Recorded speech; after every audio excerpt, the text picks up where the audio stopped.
তারা তাদের লাগেজ খুঁজে পায় না, লাগেজ থেকে মালামাল চুরি হয়ে যাচ্ছে। আপনারা জানেন বাংলাদেশে এই যে নতুন অভ্যুত্থান হয়েছে, সেই অভ্যুত্থানে একটা স্টেক হোল্ডার কিন্তু প্রবাসীরা, রিমিটেন্স যোদ্ধা যারা। তিনটি আড়ের উপর বাংলাদেশ নির্ভর করে। একটা হচ্ছে রিমিটেন্স, রেডিমেড গার্মেন্টস এবং রাইস। তার মধ্যে সবচেয়ে বেশি গুরুত্বপূর্ণ হচ্ছে রিমিটেন্স। সেই রিমিটেন্স যোদ্ধারা আমাদের এই নতুন বাংলাদেশ হওয়ার ক্ষেত্রে সবচেয়ে বেশি অবদান রেখেছে।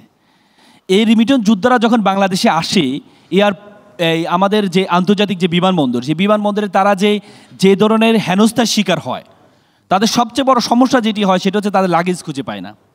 তারা তাদের লাগেজ খুঁজে পায় না, লাগেজ থেকে মালামাল চুরি হয়ে যাচ্ছে।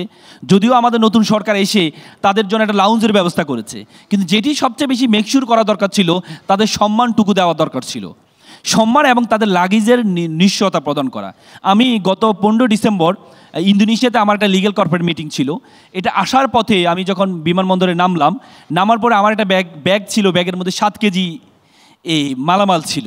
পরবর্তী দেখা যায় আমার ব্যাগটা ছিঁড়ে, যখন আমি বেল্ট থেকে ব্যাগটা নিতে যাই, তখন ব্যাগটা ছিঁড়ে দেখা যায় আমার ব্যাগের মধ্যে 5 কেজি মালামাল আছে।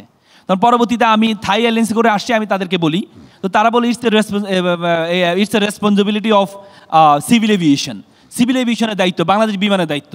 পরে আমি বাংলাদেশ বিমানে তাদেরকে বলি, তারা বলছে এটা হচ্ছে থাই এয়ারলাইন্সের দায়িত্ব, এটা বাংলাদেশ এয়ারপোর্টে চুরি হয় না, এটা অন্য এয়ারপোর্টে চুরি হতে পারে। তখন আমি বললাম, আপনাদের তো এখানে মাত্র 300 গজ সিসিটিভির আওতায় আছে, তাহলে আমাকে সিসিটিভিটা একটু দেখান, আমি একটু দেখি চুরিটা কে করেছে। কিন্তু তারা বলছে they refuse to do so, তারা করবে না সেটা।